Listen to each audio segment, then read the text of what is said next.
Good evening dear aspirants.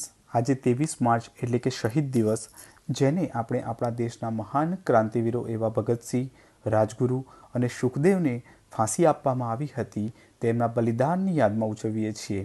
તો આજના આ દિવસથી જ પ્રાજેશો ફાઉન્ડેશન આપણા માટે એક મહત્ત્વની પહેલ શરૂ કરવા જઈ રહ્યું છે, જેના અંતર્ગત આજથી રાત્રે 9 વાગે પ્રાજેશો ફાઉન્ડેશન યુપીએસસી જીપીએસસી મેન્સને ધ્યાનમાં લઈને ધ હિન્દુના વિવિધ આર્ટિકલ્સને ગુજરાતીમાં ડિસ્કસ કરશે, જેથી ગુજરાતના વિદ્યાર્થીઓને ધ હિન્દુના વિવિધ વિશ્લેષણાત્મક આર્ટિકલને પોતાની તૈયારીનો ભાગ બનાવવામાં આસાની રહે.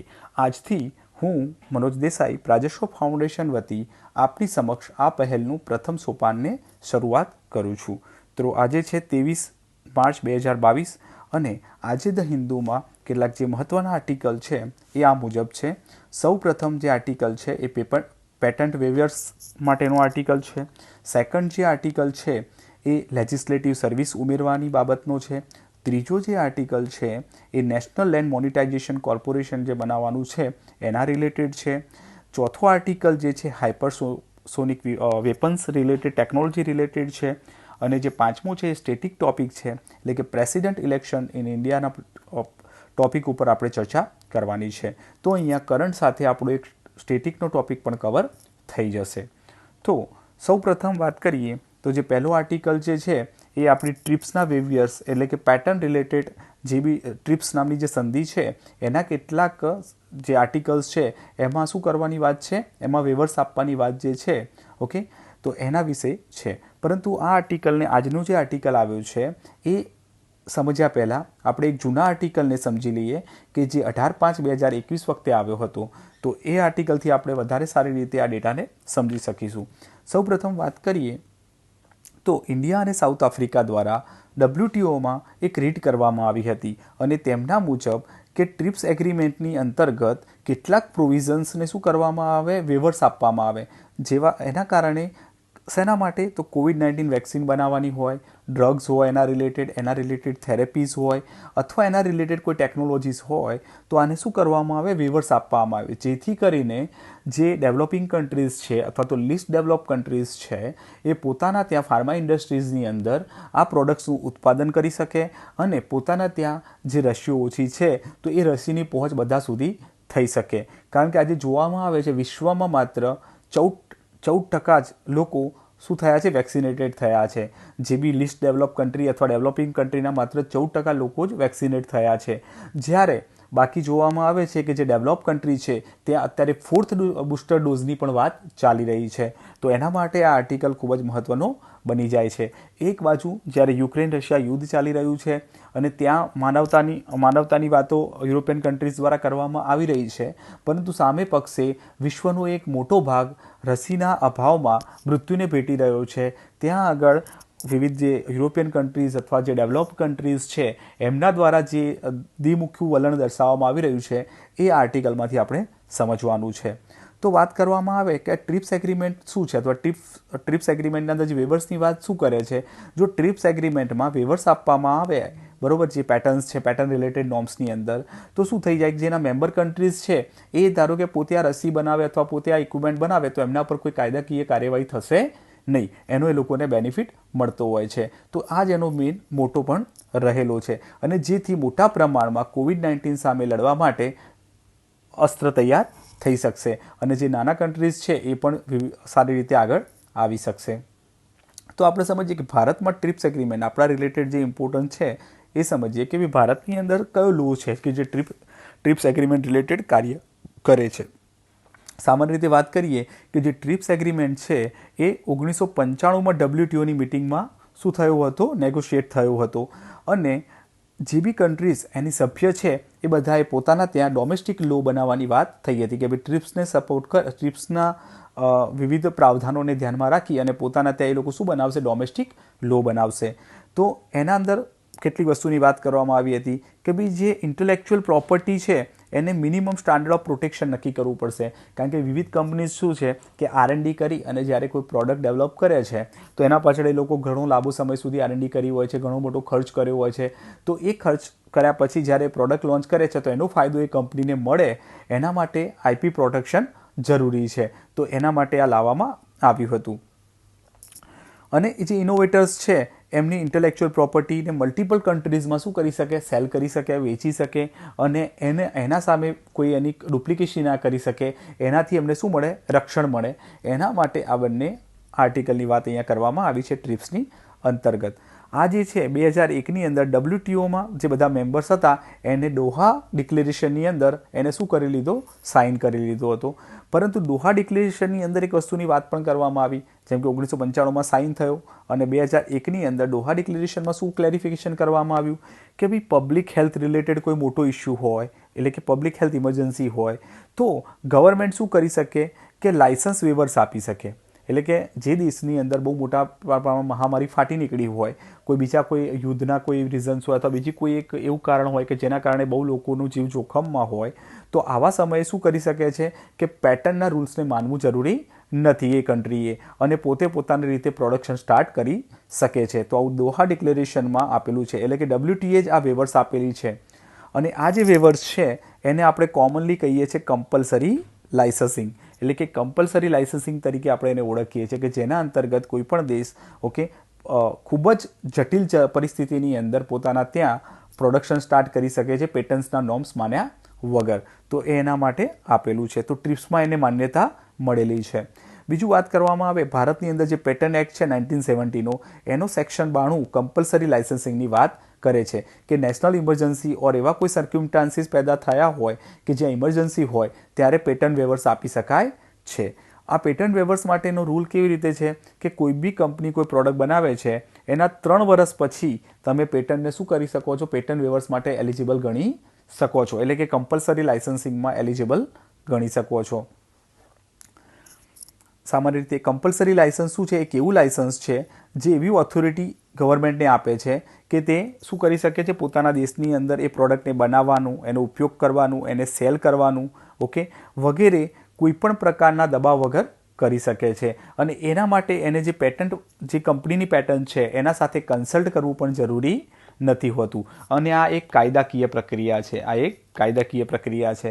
પરંતુ એના માટે કેટલાક રૂલ્સ છે, બરોબર.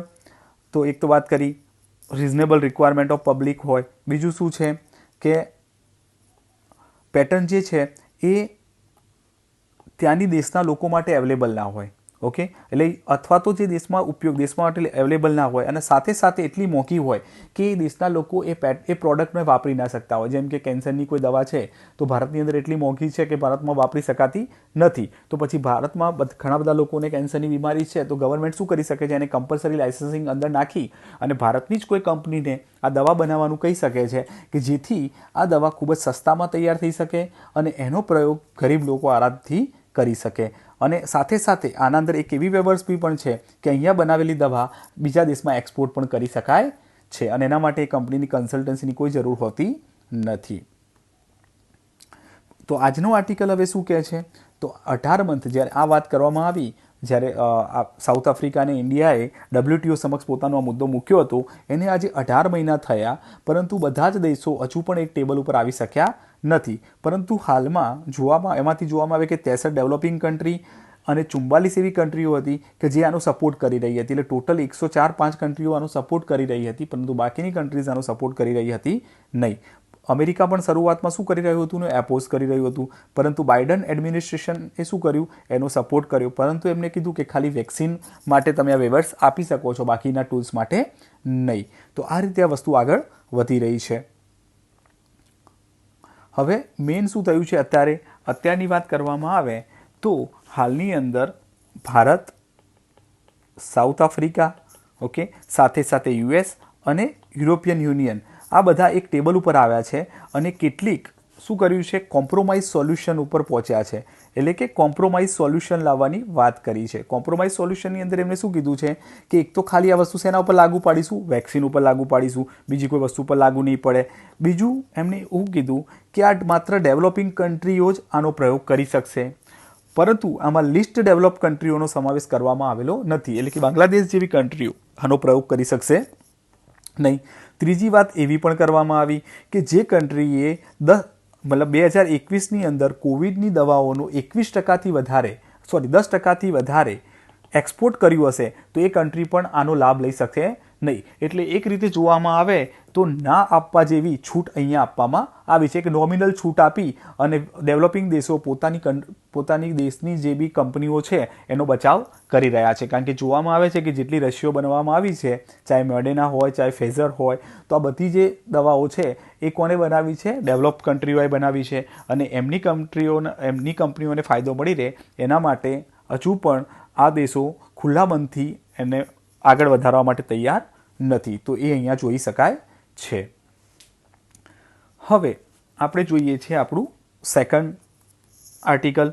જે સેકન્ડ આર્ટિકલ જે છે અહીંયા વાત કરે છે એક નવી ઇન્ડિયન લેજિસ્લેટિવ સર્વિસની વાત કરે છે. ઓકે, ઇન્ડિયન લેજિસ્લેટિવ સર્વિસની કેમ વાત કરે છે અહીંયા? કે ભાઈ ભારતની અંદર શું છે, ઘણી બધી લેજિસ્લેટિવ બોડી આવેલી છે. ક્યાંથી? પંચાયતથી લઈ અને પાર્લામેન્ટ સુધી વિવિધ શું આવેલી છે? લેજિસ્લેટિવ બોડી આવેલી છે. અને આના અંતર્ગત દરેક જગ્યાએ શું હોય છે? નાનો મોટો સ્ટાફ હોય છે. માનો કે વાત કરીએ ગ્રામીણ લેવલે આપણે વાત કરીએ તો તલાટી હોય. ઓકે, પછી ધારો કે તાલુકા લેવલે જે ઓફિસ છે એમાં સ્ટાફ હશે. એ જ રીતે તમે આગળ જશો તો ધારો કે ગાંધીનગર સચિવાલય છે અથવા તો ત્યાં સચિવાલયનો સ્ટાફ હશે. એવી રીતે જે પાર્લામેન્ટમાં સચિવાલય છે એનો સ્ટાફ હશે. તો આવી રીતે દરેક જગ્યાએ અલગ અલગ શું રહેલો છે? સ્ટાફ રહેલો છે. પરંતુ આ બધાના રિક્રુટમેન્ટ માટે કોઈ એક સિંગલ પ્રોસિજર છે નહીં. દરેક બોડી પોતાની રીતે શું કરતી હોય છે? એની રિક્રુટમેન્ટ કરતી હોય છે. તો અહીંયા આગળ એવું કહેવાનો પ્રયત્ન કરે છે લેખક કે આપણે એક એવી ઓલ ઇન્ડિયા લેજિસ્લેટિવ સર્વિસ બનાવવી જોઈએ કે જેના અંતર્ગત આ બધી જ જગ્યાએ જે અધિકારીઓ છે એ એક જ જગ્યાએથી રિક્રુટ થઈને આવે. તો આ વાત ક્યાંથી બહાર આવે છે અથવા તો આ લેખ કેવી રીતે બનેલો છે? તો વાત કરવામાં આવે છે કે છેલ્લે હમણાં 2021ની અંદર ડૉક્ટર PPK રામાનુચારુલા જે હતા એમને રાજ્યસભાના સેક્રેટરી જનરલ બનાવવામાં આવ્યા હતા. અને આ એવા પ્રથમ સેક્રેટરી જનરલ હતા કે જે પ્રમોશન દ્વારા, એટલે કે જે રાજ્યસભાનું સેક્રેટરીએટ છે એના પ્રમોશન દ્વારા પહોંચ્યા હતા ત્યાં. બાકી અત્યાર સુધીનો રૂલ એવો છે ત્યાં આગળ જનરલાઇઝ એવું હતું કે જે ફોર્મર બ્યુરોક્રેટ્સ હોય અથવા તો જે રિટાયર્ડ બ્યુરોક્રેટ્સ છે એને જ આ પોસ્ટ આપવામાં આવે છે. કારણ કે આ જે પોસ્ટ છે એ કેબિનેટ મંત્રીના સમકક્ષ પોસ્ટ ગણવામાં આવે છે. આવું લોકસભાની અંદર 10 લોકોનું રિક્રુટમેન્ટ થયું છે આજ સુધી, આઝાદીથી આજ સુધી. પરંતુ રાજ્યસભામાં પ્રથમવાર થયું હતું અને એને 3 મહિનામાં ફરીથી શું કરી દેવામાં આવ્યું હતું? એમને બદલી દેવામાં આવ્યા હતા. ઓકે, તો એના કારણે આ વસ્તુ શું કરી છે? બહાર આવી છે અત્યારે હાલમાં કે ભાઈ આવી કોઈ સર્વિસ પણ હોવી જોઈએ. તો આના માટે ઓલ ઇન્ડિયા સર્વિસની વાત કરે છે. જેમ વાત કરી કે ભાઈ ઘણી બધી લેજિસ્લેટિવ બોડી આવેલી છે. પંચાયત, બ્લોક પંચાયત, જિલ્લા પરિષદ, municipal corporation, state legislature, union parliament. Okay, આ બધી બોડીઝ આવેલી છે. તો આ બધી બોડીને એક જ લો મેકિંગ પ્રોસેસથી જોડવામાં આવે, કોમન રિક્રુટમેન્ટ પ્રોસેસ કરવામાં આવે, આ બધાની જ ટ્રેનિંગ એક સાથે કરવામાં આવે. તો આ બધા ફાયદા અહીંયાથી જો એક જ બનાવવામાં આવે છે લેજિસ્લેટિવ સર્વિસ તો લઈ શકાય છે. બીજું શું થાય? પાર્લામેન્ટ અને સ્ટેટ લેજિસ્લેટર સેક્રેટરી શું કરે છે? પોતાનું બ્યુરોક્રેટ્સને સેપરેટલી રિક્રુટ કરે છે. જે અહીંયા શું થઈ જશે? બધા કોમન રિક્રુટ કરી શકશે. ઓકે, તો જે બેસ્ટ પ્રેક્ટિસીસ છે એ આખા દેશમાં એક સાથે ફેલાવો થઈ શકે છે. એટલે કે રોબસ્ટ લેજિસ્લેટિવ ઇન્સ્ટિટ્યુશન બનશે. ઓકે, ક્વોલિફાઈડ લોકો જોઈન કરી શકશે અને ટ્રેન્ડ સ્ટાફ પણ મળશે બધાને આખા દેશની અંદર. એટલે કે મેન પાવર સપ્લાય આખા દેશમાં કરી શકાય છે સારા લેવલનો. ઓકે, તો આ બધા સોલ્યુશન કરી શકશે અને એનું એક આખું અલગથી કેડર પણ જનરેટ કરી શકાશે. તો આવી વાત અહીંયા લેખક જે રાઇટર છે એ કરે છે. અને આની વાત કરીએ કે આપણા બંધારણની અંદર આર્ટિકલ 312 શું કહે છે કે કોઈ પણ ઓલ ઇન્ડિયા સર્વિસ જે બનાવવી હોય તો એના માટે સૌપ્રથમ રાજ્યસભામાં શું લાવવું પડે છે? રાજ્યસભામાં મુદ્દો લાવવો પડે છે. રાજ્યસભા એને 2/3 બહુમતીથી પાસ કરે છે. ઓકે, જો રિઝોલ્યુશનને 2/3 બહુમતી જો એ રિઝોલ્યુશન પાસ થાય છે તો એને પછી લોકસભા દ્વારા પાસ કરવામાં આવે છે અને પ્રેસિડેન્ટ એસેન્ટ આપે છે. પછી એ શેમાં કન્વર્ટ થાય છે? ઓલ ઇન્ડિયા સર્વિસીસમાં કન્વર્ટ થાય છે. અત્યાર સુધી આપણે શું કરેલું છે? 2 ઓલ ઇન્ડિયા સર્વિસીસ તો આપણને ક્યાંથી મળેલી છે? બ્રિટિશ તરફથી મળેલી છે. ઓકે, એક ઇન્ડિયન એડમિનિસ્ટ્રેશન સર્વિસ અને બીજું ઇન્ડિયન પોલીસ સર્વિસ. જે પહેલાં ICS અને IP તરીકે ઓળખાતા હતા, જે હવે IAS અને IPS તરીકે ઓળખાય છે. પહેલાં શું ઓળખાતા હતા? ICS અને IP.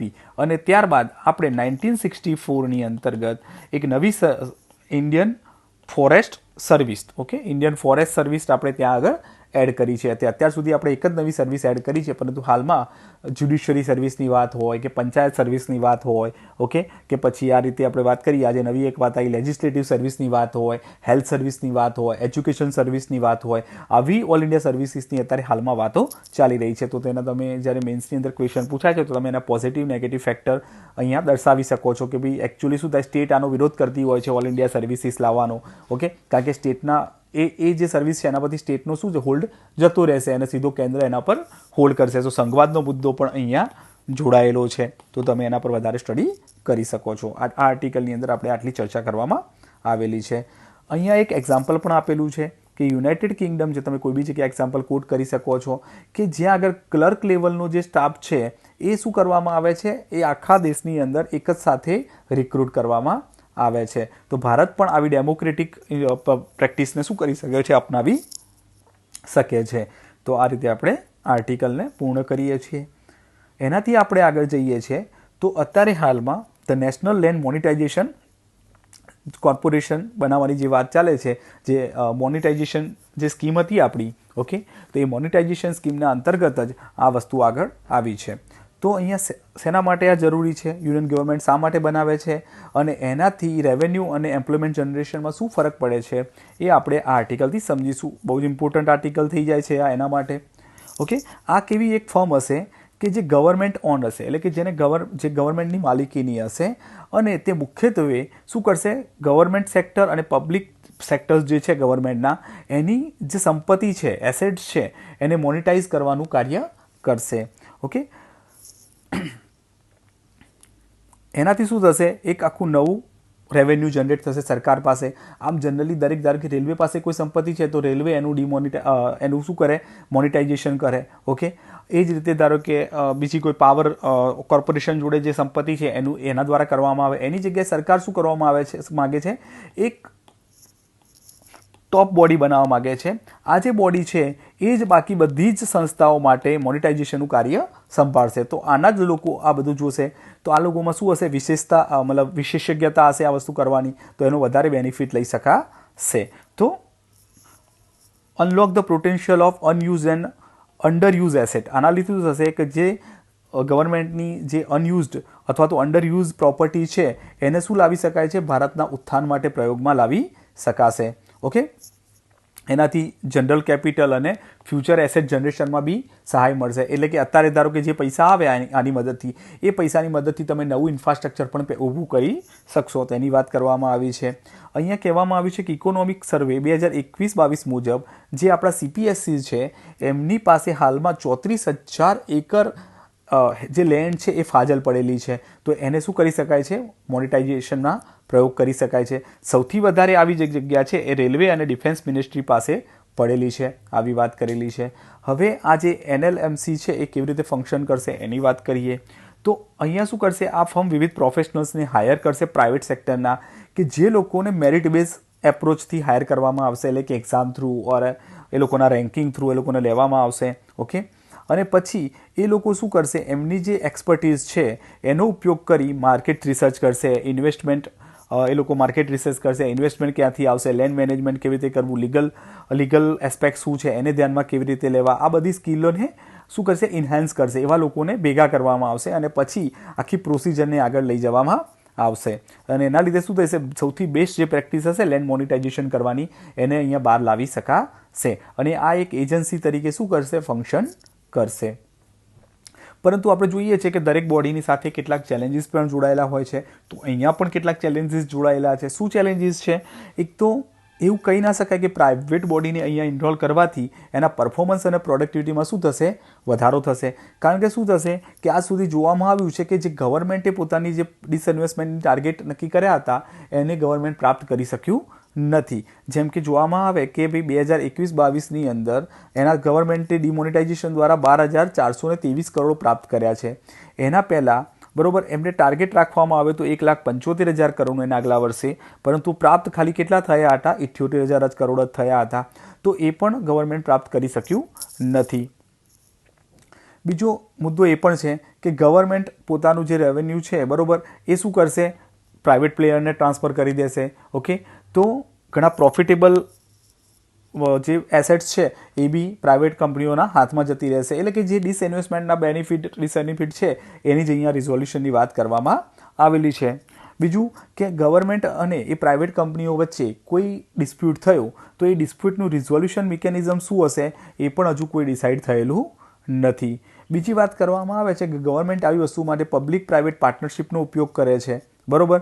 પરંતુ જોવામાં આવે છે કે રેલવેમાં આ મોડેલ હજુ સુધી સફળ રહ્યું નથી. તો આ રીતે અહીંયા આ વસ્તુની ચર્ચા કરવામાં આવેલી છે.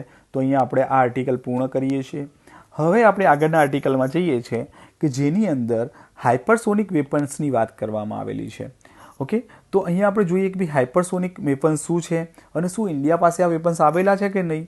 તો વાત કરીએ એવા વેપન્સ કે જે 5 મેક અથવા તેનાથી વધારેની સ્પીડથી ઉડી શકતા હોય, એટલે કે સાઉન્ડની સ્પીડથી 5 ગણી સ્પીડથી જે ફ્લાય કરી શકતા હોય એને તમે શું કરી શકો છો, હાઇપરસોનિક વેપન્સ કહી શકો છો. ઓકે, જનરલી શું કરે છે એ લોકો એટમોસ્ફિયરની અંદર ટ્રાવેલ કરતા હોય છે, કારણ કે એની અંદર સ્ક્રેમજેટ અથવા તો રેમજેટ એન્જિનનો પ્રયોગ થતો હોય છે કે જેના માટે એ શું કરતા હોય છે, ઓક્સિજનનો પ્રયોગ કરતા હોય છે. એના કારણે એ વિથિન એટમોસ્ફિયરમાં એ લોકો ફ્લાય કરતા હોય છે અને એ સ્પીડ મેળવતા હોય છે. બીજું શું થાય છે કે એમને છોડ્યા પછી ઘણીવાર શું થશે, એટલી સ્પીડના કારણે એમને મેનેજ કરવા, ઓકે, એ ઘણું શું થઈ જાય, એક્સ્ટ્રીમલી ડિફિકલ્ટ પણ હોય છે.